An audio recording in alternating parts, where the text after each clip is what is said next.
Com o anúncio do Plano Safra se aproximando, uma questão preocupa os produtores rurais. A taxa alta de juros podendo ficar bem alta, né? Ela terá impacto tanto nos gastos do governo, com subsídios, quanto no custo final dos financiamentos. Vamos aos detalhes na reportagem. A taxa Selic está em 15% ao ano, a mais alta desde 2006. Isso pressiona o custo dos financiamentos e pode dificultar a vida de quem depende do crédito rural para produzir. Quando a gente pensa em comida na mesa, é fácil esquecer que ela começa bem antes, lá no campo. E para tirar a lavoura do papel, muito produtor depende de empréstimos, o famoso crédito rural. E agora, com a taxa de juros mais alta, essa produção aí pode crescer mais devagar ou nem nascer. Na prática, funciona assim. A Selic é a taxa de juros básica do país. Quando ela sobe, como agora, pegar empréstimos fica mais caro para todo mundo e para quem produz. O Plano Safra oferece empréstimos com juros menores do que o de mercado. Para isso, o governo paga a diferença. É a tal equalização. Se a Selic está em 15% e o produtor pagasse só 6%, quem banca os outros 9% é o Tesouro. E quanto maior a diferença, maior o custo para o governo. Por isso, com juros altos, pode faltar dinheiro. O Plano Safra é o principal programa de financiamento para o campo. Com ele, produtores podem acessar linhas de crédito com juros menores, graças à equalização feita pelo governo. Só no ano passado, o Tesouro gastou quase 18 bilhões de reais com a equalização. Esse ano nós temos umas questões, umas complicações que devem ser tratadas e analisadas dentro da realidade. Um orçamento muito apertado, uma taxa básica de juros que é praticamente 50% a mais do que era a taxa de juros no anúncio do Plano Safra passado, esse ano com 15% e o ano passado com 10,5%.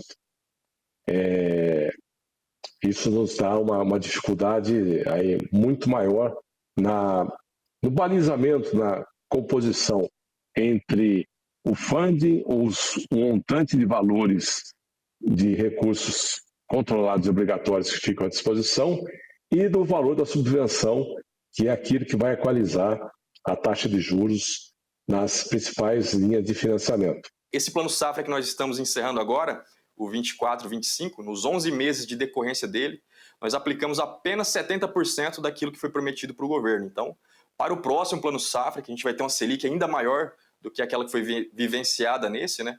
É um cenário totalmente novo e de grandes dificuldades. Então, o produtor vai ter aí mais dificuldade no acesso ao crédito e mais dificuldades também no acesso ao seguro. O plano também deve contar com recursos de diferentes fontes: bancos públicos e privados, fundos constitucionais, Funcafé, LCAs e do BNDES.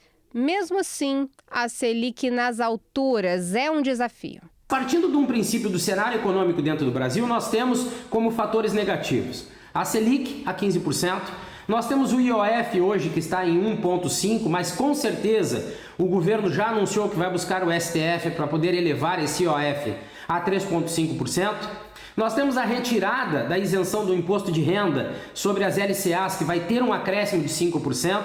E nós temos também as questões ligadas aos fatores que já vêm prejudicando o produtor rural há muito tempo, que são os fatores de custos altos, margens menores e margens negativas e os preços das commodities no mercado internacional se mantendo em níveis baixos. Com tantos fatores em jogo, o setor espera que o governo garanta pelo menos que o crédito continue acessível e trabalha com a expectativa de que a taxa de juros se estabilize ou até caia nos próximos meses. É fundamental, sobretudo em função da equalização de taxa de juros, oferta de juros mais baratos, nesses financiamentos. Muitas vezes o volume envolvido não é suficiente, mas é importante que se tenha algo para que possa então dar essa tranquilidade para a produção agrícola. As mudanças no clima têm sido um desafio cada vez maior para quem trabalha no campo. E neste cenário de eventos extremos frequentes, produtores rurais estão perdendo um dos principais mecanismos de proteção, o seguro rural. O governo bloqueou quase metade do orçamento destinado ao programa este ano e a área segurada no país despencou. Veja na reportagem. No campo, cada decisão é uma aposta no tempo. Tempo que foi desafiador para o Ademir no início desse ano. Por causa das mudanças no clima, ele teve dificuldades na produção de soja. Esse ano, após a colheita da primeira safra, após a gente colher a soja, a gente teve um longo veranículo nos meses de fevereiro e março. Isso atrasou bastante a janela de plantio. Em alguns casos até inviabilizou que algumas culturas fossem plantadas, dado que a gente teria pouco período de chuva após o plantio. E não é só a terra que anda seca em algumas regiões do país. Os recursos do governo para o seguro rural também foram reduzidos. E sem esse apoio, o custo do seguro aumenta e quem trabalha no campo pode ficar desprotegido. Em situações como a do Ademir e de muitos produtores, a saída seria acionar o seguro rural. Mas agora, o que era seguro virou uma grande incerteza. Ele é muito ruim para todo o setor e até para a sociedade. O seguro rural é um pleito do segmento há muitos anos, porque ele visa trazer mais segurança para o produtor, segurança alimentar para a população. A gente vê com muita tristeza essa perca de alguma coisa que deveria ser fortalecida e não cortada. O governo anunciou um bloqueio de 445 milhões de reais, que representa quase metade do orçamento destinado ao programa de subvenção. Sem essa ajuda, o seguro fica caro e pouco acessível, principalmente para o pequeno produtor. O cenário já não era ideal com o orçamento que nós tínhamos na integralidade. Para esse ano, o orçamento aprovado para o PSR, o Programa de Subvenção ao Prêmio do Seguro Rural, era de 1,06 bilhão, bem distante da demanda do setor. A CNA, inclusive, em suas propostas ao Plano Agrícola e Pecuário 25-26, nós apresentamos que seria necessária uma demanda em torno de 4 bilhões. Então, o orçamento que foi aprovado já era distante daquilo que esperávamos e agora esse corte surpreende ainda mais o produtor rural. Em 2020, mais de 13 milhões de hectares estavam segurados. Em 2023, esse número caiu para 6 milhões. E a projeção para 2025 é ainda pior. Menos de 5 milhões de hectares com cobertura. E o momento não é fácil.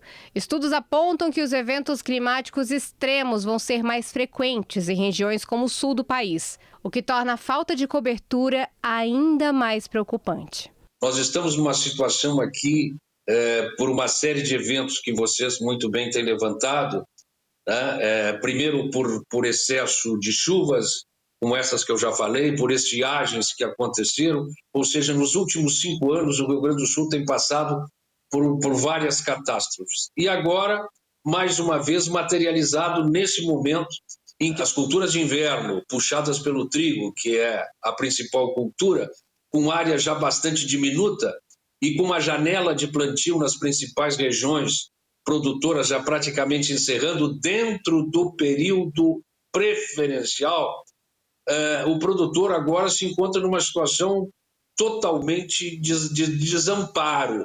Em países como Estados Unidos e Espanha, o seguro rural é tratado como política estratégica. No Brasil, o setor cobra o mesmo compromisso. Porque quem planta precisa de segurança para colher. Agora, o Ministério da Agricultura afirma que trabalha para reverter o bloqueio o mais rápido possível e garantir a contratação das apólices ainda nesta safra.